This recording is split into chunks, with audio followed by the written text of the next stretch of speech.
Si Jesús le hubiera revelado la verdad más íntima a una mujer, entonces no solo tendríamos que reescribir la Biblia, tendríamos que admitir que todo lo que vino después fue un error garrafal o una mentira perfectamente orquestada. Una mentira con púlpito, incienso y hombres vestidos de oro diciendo a los demás cómo alcanzar un Dios que nunca les perteneció. El nombre es María Magdalena, no la de los cuadros con lágrimas falsas, no la de las películas en las que llora como si no entendiera nada, tampoco la que arrastra los pies detrás del grupo de hombres importantes. La María que importa no es esa, la que importa es la que alguien se tomó la molestia de borrar.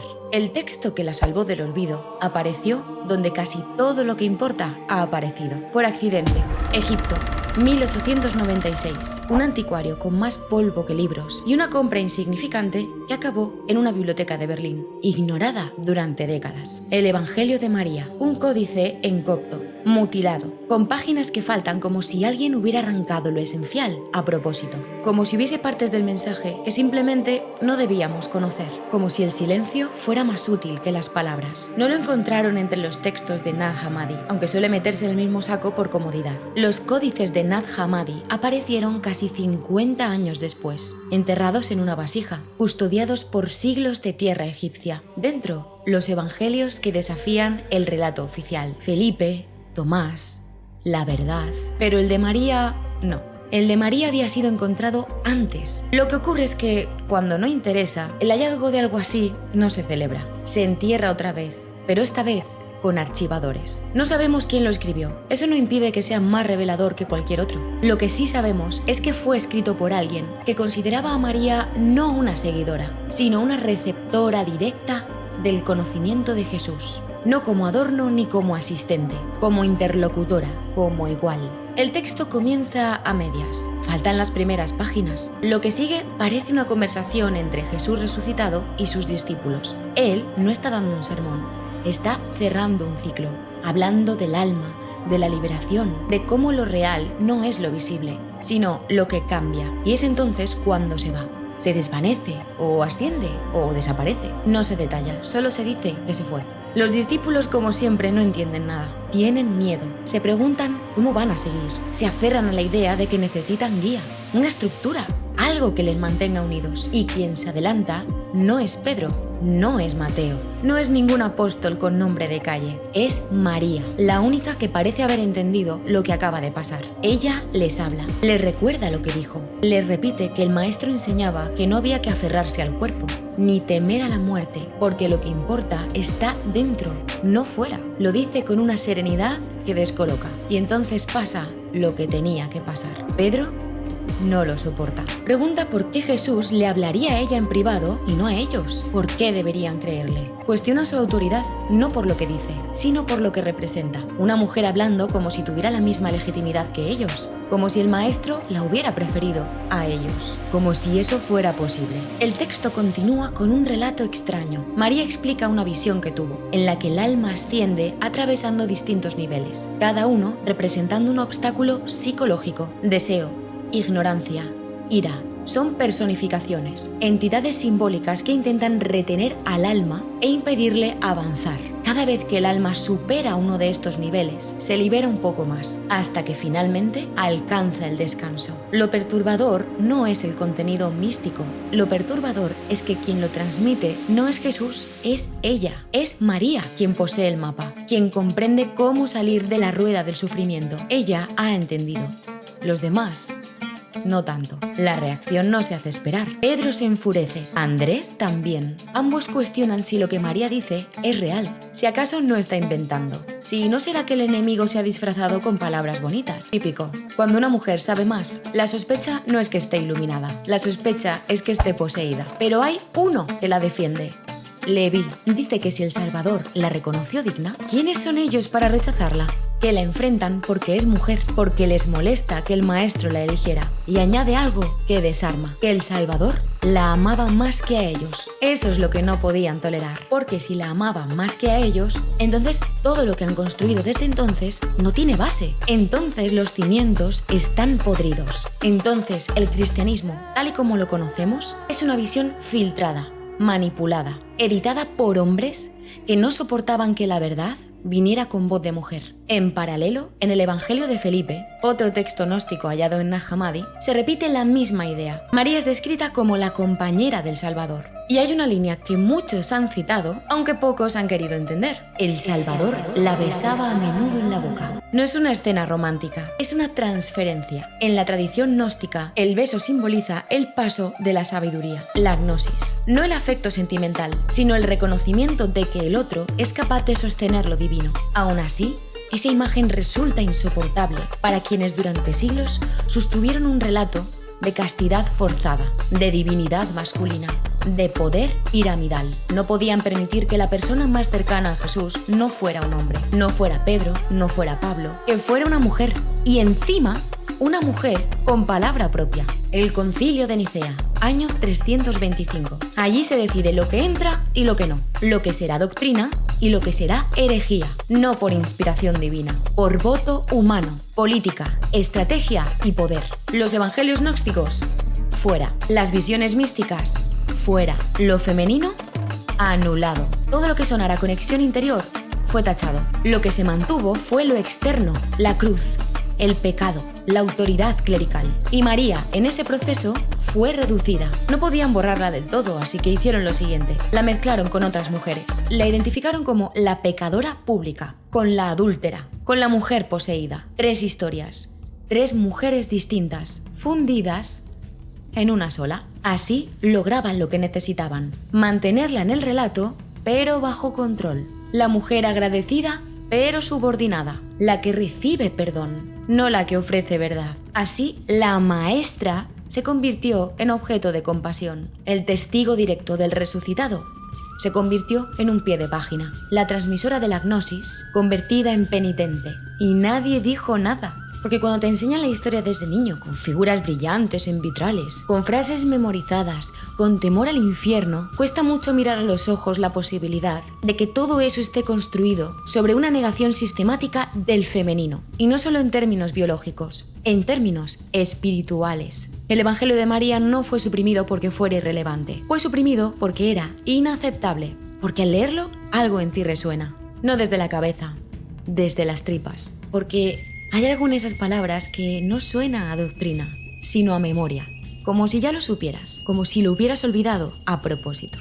El Evangelio de María no fue escrito por la Iglesia, y eso lo cambia todo. Que no está diseñado para domesticar al lector, no te somete a una autoridad externa, no habla de pecado original ni culpa heredada. No hay infierno, no hay juicio, solo hay una conciencia, un alma que asciende capa por capa, reconociendo las mentiras que ha interiorizado y soltándolas una a una. Lo que muestra este texto no es religión, es liberación. Y eso lo convierte en una amenaza para cualquier estructura que pretende intermediar entre tú y lo divino. Lo más fuerte no es lo que dice, es quién lo dice. Porque en esta historia el conocimiento no baja en forma de mandamientos. No lo entrega un profeta desde una montaña. No lo canoniza ningún obispo.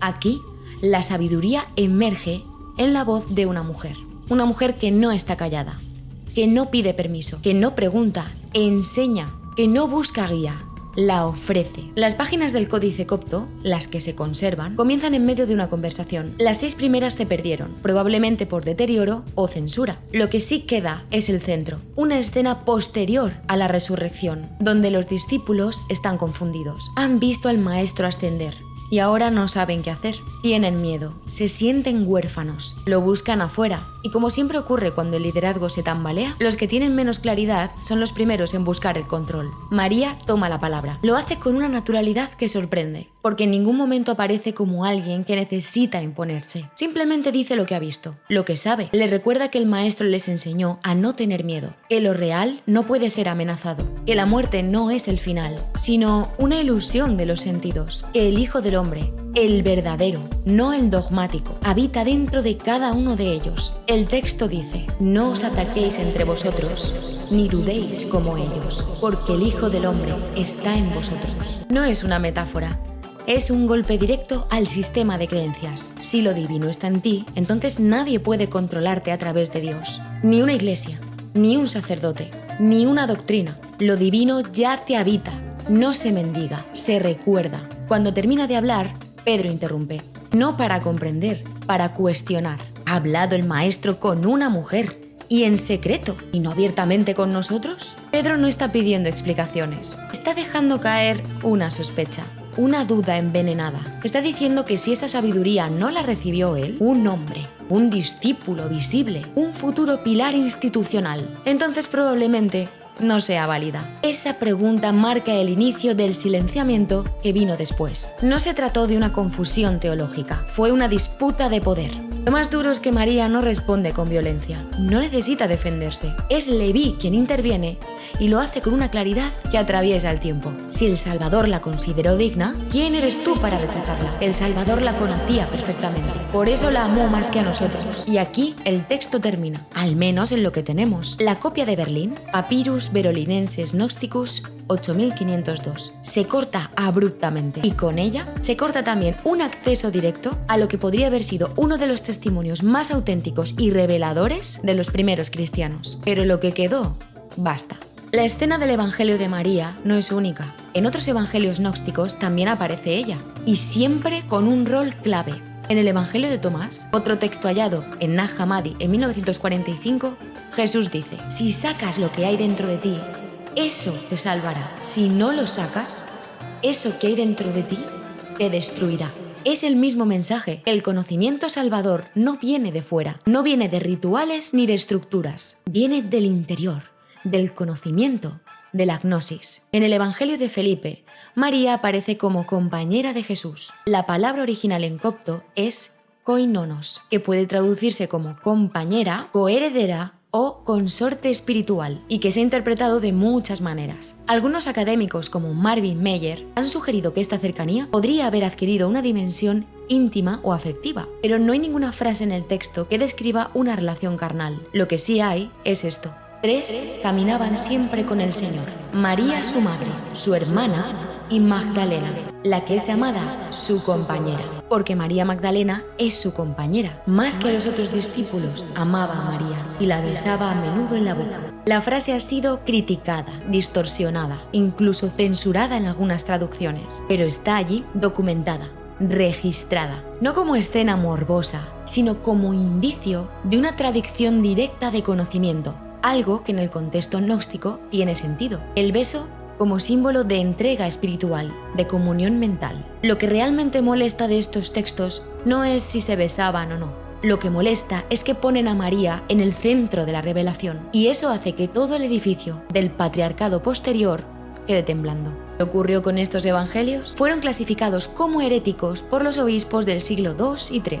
Los teólogos eclesiásticos, como Ireneo de Lyon en su obra Adversus a Hereses, empezaron a construir una ortodoxia, una doctrina única, cerrada, controlada. El concilio de Nicea, en el año 325, no hizo más que formalizar una batalla que ya llevaba décadas gestándose. Elegir qué textos eran verdaderos y cuáles no. Canonizar a unos, condenar a otros. El Evangelio de María no fue incluido, no porque fuera falso, tampoco porque fuera menos antiguo, ni porque no tuviera valor, sino porque desestabilizaba la autoridad masculina que se estaba imponiendo. Una narrativa que necesitaba un Mesías crucificado, una iglesia jerárquica, una línea de mando vertical y fieles obedientes, no seguidores despiertos, no mujeres maestras, no almas que se liberan por sí mismas, y por eso se la borró. En el año 591, el Papa Gregorio Magno pronunció una homilía que terminaría de sellar su destino. Unificó 3 figuras distintas del Nuevo Testamento: la mujer pecadora, María de Betania y María Magdalena. Las unificó en una sola persona. Dijo que María Magdalena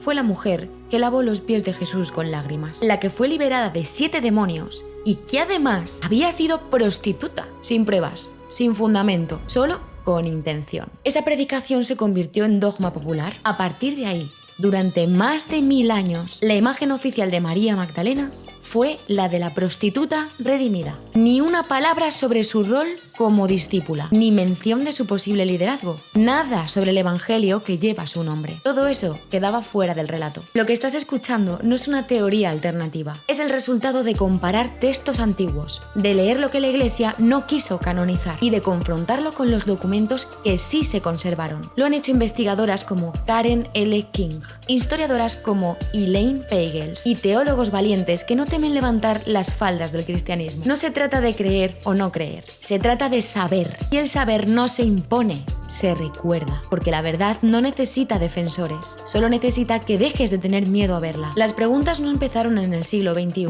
no son herencia de la modernidad, no nacieron con el feminismo. Las dudas sobre la versión oficial comenzaron dentro del propio círculo de seguidores. Están documentadas en los textos más antiguos que se tienen en el cristianismo, y una de las más importantes se escucha en la voz de Pedro, el discípulo que siglos después se convertiría en símbolo de la autoridad papal. ¿Debemos todos volvernos hacia ella? ¿La ha preferido el Maestro a nosotros? Esa pregunta lo dice todo. No es teológica, es territorial, es jerárquica, es masculina. En el Evangelio de María, Pedro no se escandaliza por lo que ella dice, sino por el hecho de que lo diga. No cuestiona el contenido, cuestiona la fuente. Le molesta que el maestro haya confiado en alguien que no encaja con lo que él entiende como legítimo, que esa persona tenga útero, que no sea uno de los suyos. Y esto no es una interpretación contemporánea. Está escrito, está conservado en papiro, está registrado en el Códice de Berlín, descubierto en 1896 y estudiado por especialistas durante décadas. La traducción más rigurosa y citada es la de Karen L. King, profesora de Harvard, quien no solo ha analizado el texto original en copto, sino que ha demostrado con pruebas filológicas que el mensaje que contiene no es una rareza, es coherente con el cristianismo más primitivo, el de los primeros siglos, el que todavía no había sido domesticado por el imperio, porque eso fue lo que pasó. El cristianismo nació como un movimiento espiritual de liberación, se extendió como una red subterránea de personas que buscaban recordar lo divino en sí mismas, sin necesidad de estructuras. Pero cuando se volvió demasiado popular, el poder hizo lo que siempre hace: se apropió del relato, lo codificó, lo normativizó, lo jerarquizó. Y entonces Jesús dejó de ser guía y pasó a ser ídolo, un ser adorado desde lejos, no seguido desde dentro, un Dios crucificado que justifica el sufrimiento, en vez de un maestro que enseña a trascenderlo. En ese proceso, María se convirtió en un problema. Ella hablaba de liberación psíquica, de que el alma no necesita penitencia ni sacrificio, sino conocimiento, de que el pecado no era una ofensa contra Dios, sino una ignorancia de uno mismo, y eso es inaceptable si lo que buscas es control. Porque alguien que se conoce, que se conecta con su esencia, no necesita normas impuestas, no necesita intermediarios,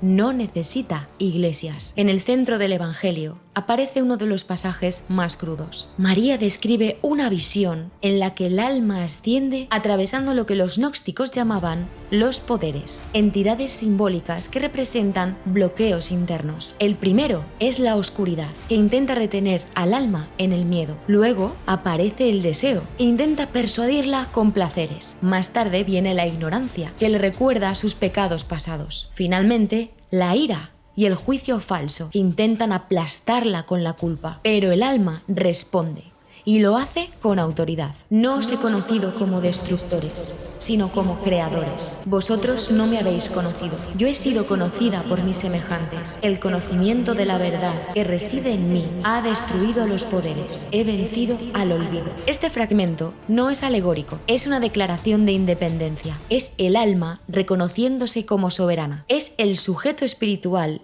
tomando el mando de su propio proceso, sin pedir permiso. Esa frase es dinamita pura contra todo el aparato doctrinal que vendría después. Porque si el alma no necesita ser salvada, sino despertada, entonces no hay nada que vender. No se necesitan templos, ni confesores, ni dogmas. Y aquí está el verdadero escándalo del Evangelio de María. No es que lo haya dicho una mujer, es que lo que dice desmantela todo lo que vendría después. No es la figura femenina lo que incomoda, es la posibilidad de que alguien, cualquiera, sepa por sí mismo lo que siempre le dijeron que solo podía saber por obediencia. El texto se corta, faltan las últimas páginas. Se calcula que el manuscrito original tenía 18 páginas, solo se conservan 10. La parte final, según los investigadores, incluía una segunda parte del diálogo, posiblemente más enseñanzas. No lo sabremos, y esa es una pérdida inmensa, porque lo que queda es suficiente para cambiarlo todo. Lo que falta, probablemente, era lo más comprometedor. No se sabe si esas páginas se perdieron por accidente o por censura, pero teniendo en cuenta el contenido y el contexto histórico, cuesta creer que fuera por un simple deterioro. Hay un patrón. Todos los textos donde María ocupa un rol protagónico están incompletos, fragmentados, descartados. El Evangelio de Felipe también está dañado. El de Tomás,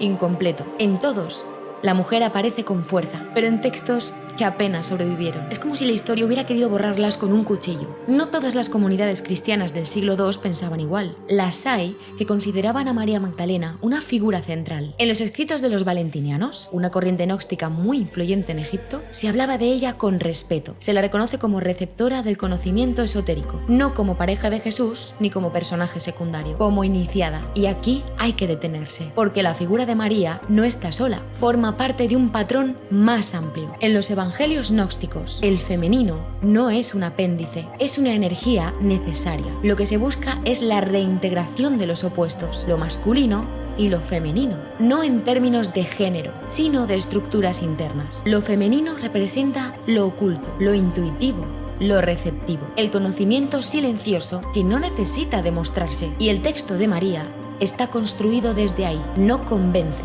no predica, no adoctrina. Recuerda, nombra lo que ya está en ti, te invita a atravesar las capas del olvido, una por una. Ese es el poder real, no el que impone, sino el que revela, no el que exige obediencia, sino el que despierta soberanía. Y eso es lo que la Iglesia institucional nunca pudo tolerar. No fue solo misoginia, fue miedo. Miedo a perder el monopolio de lo sagrado. Miedo a que las personas descubrieran que el reino no está en el cielo, ni en Roma, ni en una hostia consagrada, sino en tu conciencia. El mensaje de María es simple y devastador. No necesitas permiso para recordar quién eres. La imagen de las primeras comunidades cristianas que han sobrevivido hasta hoy está completamente distorsionada. Lo que enseñan en los colegios, en los seminarios, en las misas, es un modelo idealizado de unidad, de liderazgo masculino incuestionable, de una supuesta sucesión directa e incontaminada desde Pedro hasta el Papa. Pero la verdad es mucho más sucia, más humana, más conflictiva. Y en ese concepto, las mujeres tenían un papel que fue sistemáticamente borrado. En las cartas de Pablo, uno de los primeros documentos del cristianismo, ya aparecen nombres de mujeres que lideraban comunidades. Priscila, Junia, Febe, mujeres que predicaban, organizaban, enseñaban. El propio Pablo llama a Junia apóstol, y no como insulto, sino como reconocimiento. En el siglo I, eso no era extraño. No había aún una iglesia formal. No existía aún una figura que centralizara la autoridad. Lo que había eran células vivas, descentralizadas, donde lo que importaba no era el género, sino la experiencia espiritual. Pero eso empezó a cambiar. Cuando el cristianismo dejó de ser un movimiento marginal y se convirtió en una estructura de poder, especialmente a partir del siglo II, se hizo necesaria una jerarquía, un control, una narrativa unificada. Y en esa narrativa las mujeres no encajaban. Había que sacarles la voz, no de golpe, de forma progresiva. Primero, relativizando su rol. Después, difuminándolas en el relato. Luego, asociándolas con el pecado, la debilidad, la tentación. Y finalmente, prohibiéndoles enseñar, hablar, liderar. Las cartas atribuidas a Pablo, pero probablemente escrita por discípulos suyos décadas después, las llamadas pastorales, contienen ya esta regresión. La mujer aprenda en silencio, con toda sumisión. No permito que la mujer enseñe, ni que ejerza autoridad sobre el hombre. Timoteo 2:11, 12. Este pasaje ha sido usado durante siglos para justificar la exclusión de las mujeres de la enseñanza espiritual. Pero los estudios filológicos, como los de Bart Ehrman y otros historiadores del Nuevo Testamento, han demostrado que esa carta no fue escrita por Pablo. El estilo, el vocabulario y el contexto no coinciden. Es una falsificación piadosa, un intento tardío de imponer una estructura patriarcal a un movimiento que, en sus orígenes, era mucho más diverso.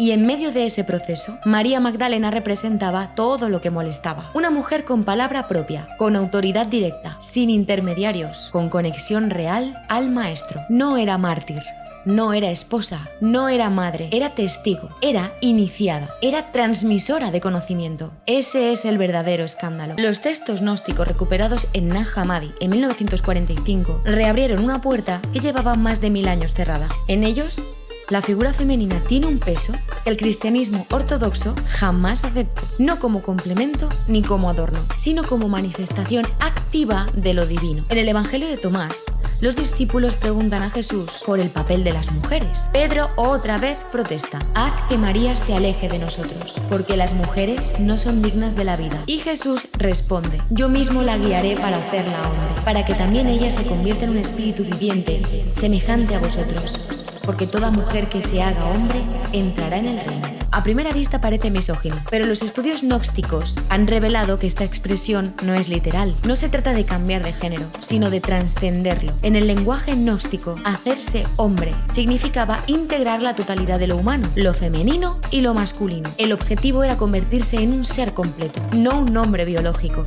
un andrógino espiritual, un espíritu pleno. Y en ese contexto, María no es inferior.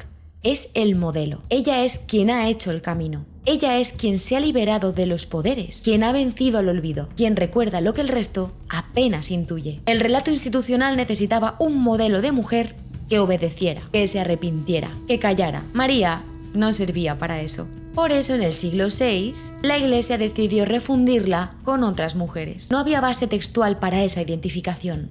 Ninguna. Los evangelios hablaban de 3 mujeres distintas, pero la fusión interesaba, porque permitía convertir a una discípula en una pecadora redimida, en una mujer agradecida por haber sido salvada por el varón divino, en una figura inofensiva. Y así, durante más de 1000 años, María fue reducida a esa caricatura, una mujer de lágrimas, de perfume caro, de arrepentimiento, nunca de conocimiento ni de autoridad. No fue hasta el año 1969 que el Vaticano rectificó oficialmente esa confusión.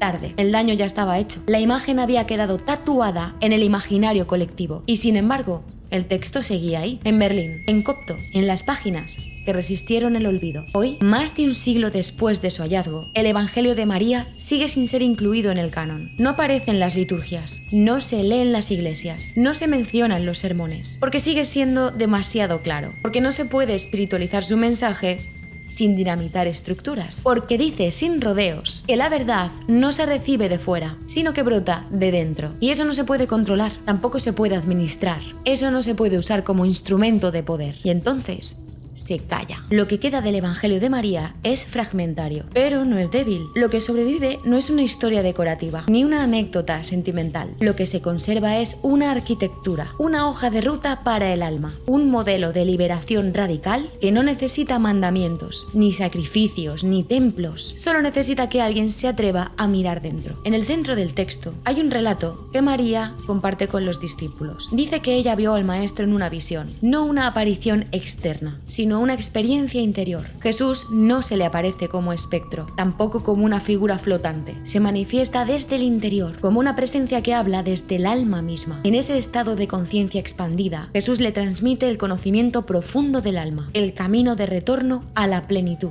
Ella lo cuenta, despacio, sin adornos, como quien recuerda algo demasiado nítido como para inventarlo. El alma respondió diciendo: yo os he conocido como destructores, pero no me habéis conocido a mí. Yo he sido conocida por los míos. Ninguna raíz de maldad ha sido hallada en mí. Yo he sido liberada del mundo por medio de otro mundo, de una imagen por medio de una imagen superior. Mi atadura ha sido desatada por medio de la sabiduría de lo alto. Cada línea de este fragmento es dinamita contra cualquier teología de culpa. Aquí el alma no es pecadora, no es culpable, no está manchada por un pecado original. El alma es perfecta en esencia, pero atrapada en capas de olvido, de programación, de interferencias. Y el proceso no consiste en ser perdonada, sino en recordar quién es y desactivarse del mundo. No el mundo físico, sino el sistema que le ha hecho olvidar su origen. Lo que María describe es un viaje vertical. El alma asciende por niveles, y en cada uno enfrenta una fuerza que intenta retenerla. Y ahora vamos a explicar lo mismo de antes,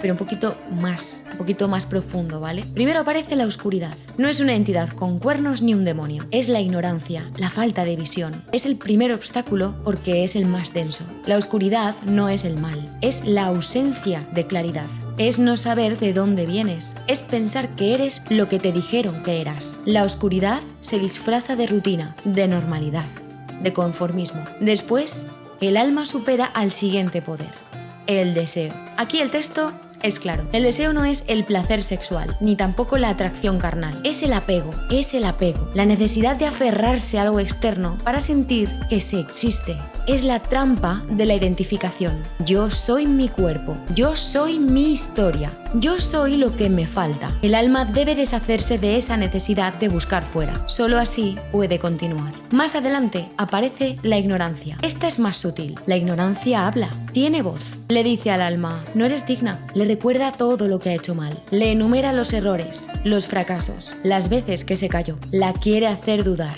Es la culpabilidad disfrazada de conocimiento moral. Es el recuerdo constante de lo que deberías haber sido. El alma no la combate, solo responde, no me conoces. Después de la ignorancia vienen la ira y el juicio falso. Estas son las voces que gritan, que acusan, que exigen penitencia, que dicen que necesitas pagar para ser perdonada, que debes sufrir para alcanzar la luz, que tienes que ser castigada para ser aceptada. Aquí el alma no pide clemencia, declara su soberanía. Dice que ha sido liberada por medio del conocimiento, que no lleva dentro ninguna raíz de maldad y sigue ascendiendo. Este recorrido no aparece en ningún otro evangelio del canon, ni en Mateo, ni en Lucas, ni Juan, solo en María, en el único evangelio atribuido a una mujer. Y es el único que no describe el reino como un lugar, sino como un estado de conciencia que se activa cuando el alma suelta todas sus ataduras. Este viaje no tiene ni premios ni castigos, no hay cielo ni infierno, no hay juicio divino, solo hay conocimiento y olvido, y el alma elige. Esa fue siempre la raíz de la gnosis.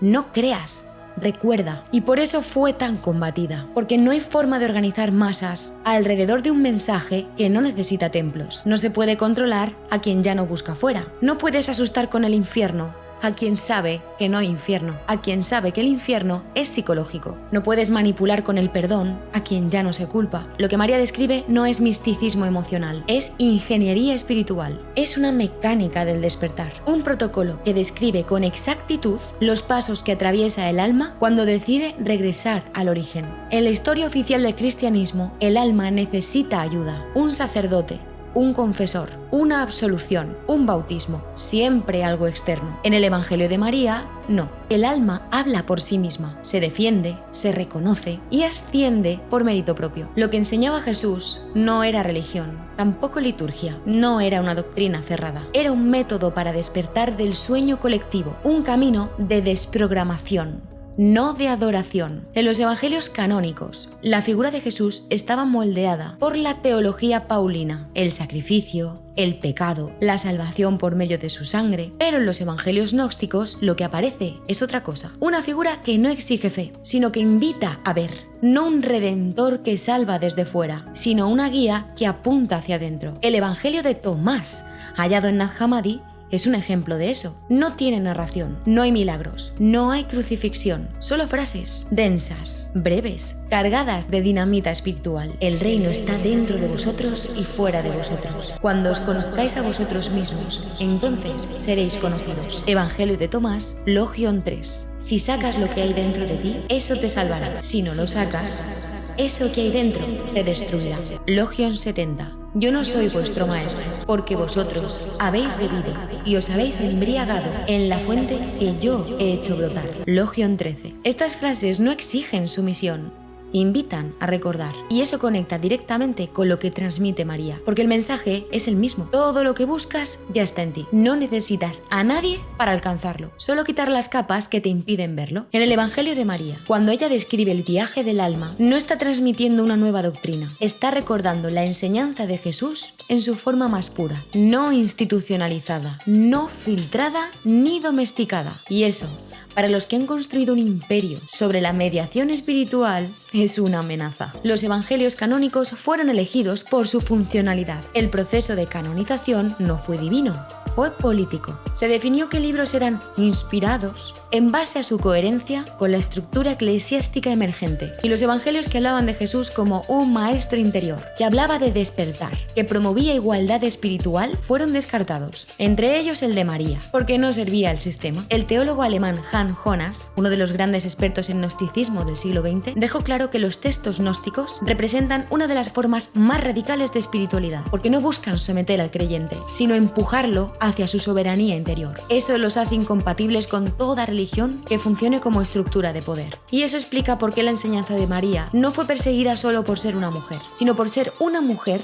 con autoridad espiritual directa, sin pasar por Pedro, sin pasar por Roma, sin pasar por ningún altar. En el Evangelio de Felipe se dice algo que sintetiza esta tensión. La verdad no viene al mundo desnuda, sino vestida con símbolos e imágenes. De otro modo, el mundo no podría recibirla. Lo que María entrega no es doctrina, es símbolo, es mapa. Pero para quien no quiere buscar dentro, eso no sirve. Y para quien quiere controlar, eso es peligroso. En las décadas posteriores a la muerte de Jesús, su mensaje fue reinterpretado en muchas direcciones. Algunas comunidades, como los ebionitas, lo veían como un profeta humano. Otras, como los docetas, como un ser puramente espiritual. Los gnósticos, en cambio, lo entendieron como un revelador, alguien que había recordado y enseñaba a recordar. Y según esos mismos textos, la que mejor comprendió esa enseñanza fue María, porque ella no construyó una iglesia, ni escribió cartas dogmáticas, ni pidió que se la adorara, solo compartió el camino. El problema es que lo hizo con una claridad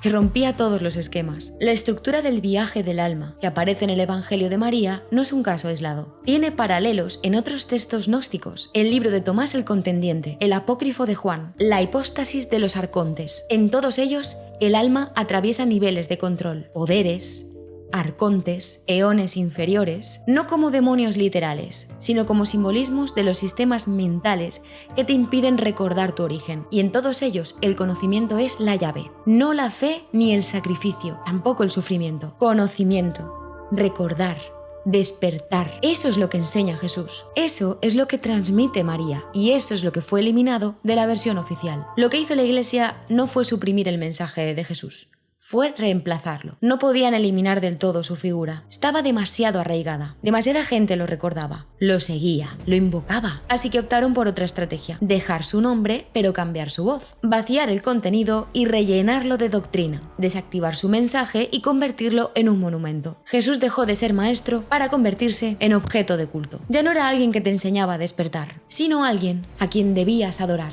Y adorar no requiere entendimiento, solo sumisión. Ese fue el gran reemplazo. Pasó con Jesús y pasó con María Magdalena. El rol que ella desempeñaba en los textos gnósticos es completamente incompatible con la imagen que sobrevive en el cristianismo oficial. En el Evangelio de María, ella es la depositaria de la revelación interior, la única que comprende, la que guía a los discípulos cuando están perdidos. En los evangelios canónicos, apenas se le permite hablar. Su papel se reduce a estar presente, a mirar desde fuera. Y luego, el golpe final, la reducción a la pecadora redimida. Una mujer marcada por el pasado, perdonada por su arrepentimiento, pero nunca empoderada desde su sabiduría. No se trató de un error, fue una operación sistemática. Desde el siglo II en adelante, los textos que promovían la soberanía espiritual comenzaron a ser etiquetados como heréticos. El término gnóstico, que pasó de significar el que conoce, a ser sinónimo de amenaza. Los obispos escribieron tratados enteros para combatirlos. Ireneo, Hipólito, Tertuliano, todos dedicaron páginas a desacreditar las enseñanzas gnósticas, no con argumentos espirituales, sino con acusaciones. Decían que eran confusas, que dividían a la comunidad, que fomentaban el elitismo, pero el verdadero problema era otro. El gnosticismo no necesitaba iglesia, esa era la amenaza. No había sacerdocio, no había sacramentos, no había estructura de poder. Lo que había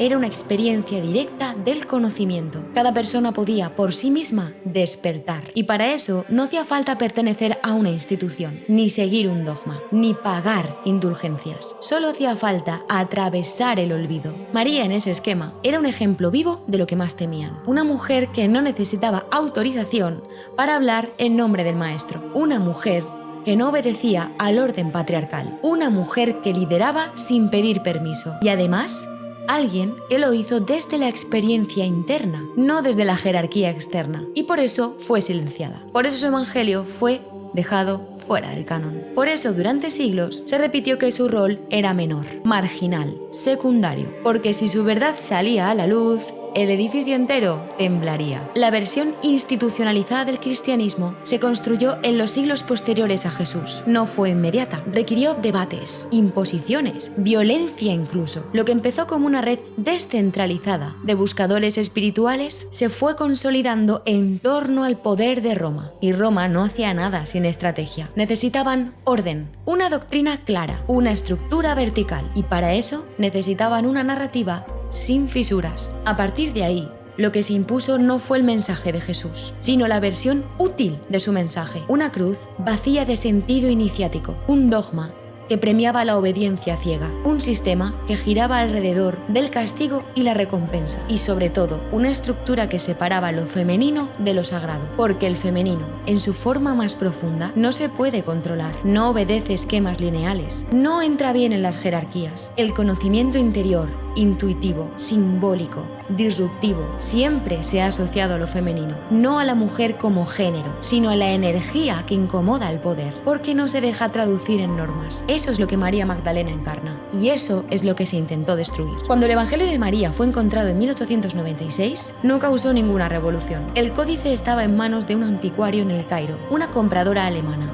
Karl Reinhardt lo adquiere y lo lleva a Berlín. Allí se conserva, casi sin catalogar, bajo la referencia Papyrus Berolinenses Gnosticus 8502. No se traduce, no se publica, no se le da importancia. Durante más de medio siglo queda guardado en un estante, porque en 1986 una mujer que dialoga con Jesús como igual no era una prioridad para los estudios bíblicos, y porque las instituciones que dominaban la teología, tanto católicos como protestantes, no tenían el más mínimo interés en rescatar la voz de una discípula borrada por su propia historia. No fue hasta 1955 que se publica una edición crítica, y hasta 1975, y con el impulso de los hallazgos de Nag Hammadi, que el texto empieza a obtener atención real por parte de la academia. Quien lo sacó definitivamente de las sombras fue la historiadora y teóloga Karen L. King, con su obra El Evangelio de María de Magdala, Jesús y la primera mujer apóstol, publicada en 2003. El trabajo de King no fue de interpretación libre, fue un análisis filológico, histórico y teológico riguroso, basado en las fuentes. Tradujo el texto copto, comparó versiones, contextualizó cada línea y lo contrastó con otros evangelios gnósticos. Lo que encontró no fue leyenda ni invención, fue una estructura coherente, un discurso potente, una enseñanza espiritual avanzada, transmitida por alguien que conocía a fondo el mensaje de Jesús. Y sí, confirmó que en este texto María no fue solo discípula, es líder, es interlocutora directa, es transmisora de gnosis. No hay ninguna duda filológica sobre eso. Lo que sí hay es resistencia, porque su aparición incomoda tanto a los dogmas religiosos como a los discursos académicos que han ignorado durante siglos el peso espiritual de lo femenino. Y sin embargo, el texto empezó a circular. Primero entre teólogos alternativos, luego entre investigadoras feministas, después entre buscadores espirituales. Y finalmente, como una semilla que empieza a abrir grietas en el asfalto, comenzó a llegar a personas que nunca habían oído hablar de ella, más allá del cliché de la pecadora arrepentida. Pero esta vez llegaba sin maquillaje, sin manipulación, con toda su fuerza. ¿Por qué ahora? ¿Por qué este evangelio, silenciado durante siglos, enterrado entre papeles ignorados, mutilado por la historia, reaparece justo ahora? Porque estamos en un momento de colapso de relatos, de desconfianza hacia versiones oficiales, de hartazgo con las estructuras religiosas que prometen salvación y entregan obediencia. Porque hay una necesidad urgente de reconectar con lo real, no con dogmas ni con liturgias, con experiencia directa, con la verdad que no pide permiso. El Evangelio de María no dice nada que no está dentro de ti. Eso es lo insoportable, que lo lees y no te resulta ajeno, te suena familiar, como si recordaras algo que ya sabías antes de que te lo enseñaran. Y eso, esa resonancia silenciosa, no lo puede ofrecer ninguna institución, solo puede surgir desde el fondo. El mensaje no ha cambiado, lo que cambia es quién se atreve a escucharlo. Este evangelio no es una curiosidad histórica, es un espejo, y no te muestra lo que ya sabes de ti, te muestra lo que no te has permitido ver. El texto habla de poderes que intentan retener al alma, les da nombres simbólicos: ignorancia, deseo, ira, juicio, pero no están fuera, no son demonios externos, son estructuras mentales, son patrones, son voces heredadas que te dicen quién debes ser para que te quieran, quién debes parecer para pertenecer, qué debes callar para no incomodar. El viaje del alma que describe María no es místico, es psicológico, pero no en términos modernos, en términos exactos, como si hubiera accedido a un mapa interno que describe lo que todos atravesamos cuando queremos salir del condicionamiento. Ella lo nombra, lo ordena, lo entrega. Y la clave no es ni resistir, ni luchar, ni escapar. Es reconocer, ver que cada poder tiene una función, mostrarte dónde sigues atada o atado. La ignorancia no se vence con gritos, se desactiva cuando te atreves a mirar sin miedo. El deseo no se reprime, se libera cuando dejas de buscar afuera lo que solo puede nacer dentro. La ira no se elimina, se disuelve cuando te das cuenta que ya no necesitas defender una identidad prestada. Cada nivel que el alma atraviesa es una capa menos, un peso que cae, una mentira que se revela. Y al final no hay premio, no hay trono, solo claridad. Y eso es suficiente. Este evangelio no fue escrito para estudiarse, fue escrito para activarse. No es teología, es práctica. No se recita, se vive. La pregunta es, ¿quieres leerlo o quieres hacer lo que dice? Porque no basta con saber que María fue silenciada, no basta con indignarse, no basta con decir, la historia fue injusta. La verdadera reparación no es simbólica, es interior. Cuando te reconoces en lo que ella encarna, recuperas también tu propio derecho a hablar, a guiarte desde dentro, a recordar lo que ya sabes sin necesidad de permiso. Eso es lo que más asustó. No que fuera mujer, que eso daba un poco de rabia, sino que no esperara autorización para ser libre. Y sin embargo, habló. Todo lo que la Iglesia borró sobrevivió, en fragmentos, en manuscritos rescatados del polvo, en textos rotos, en voces susurradas a través del tiempo. Sobrevivió en cuevas, en márgenes, en cuerpos de mujeres que sabían más de lo que podían decir en voz alta. Sobrevivió en el silencio.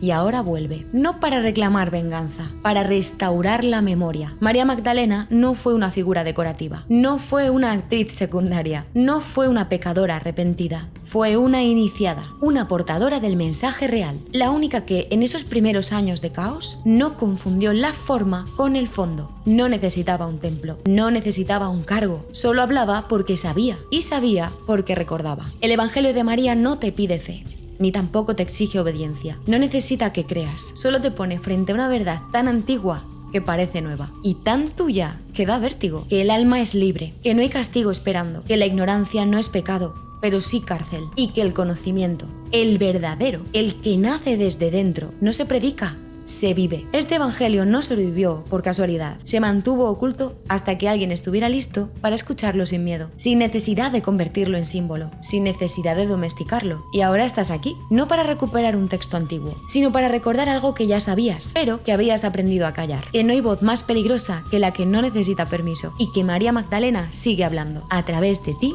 si te atreves.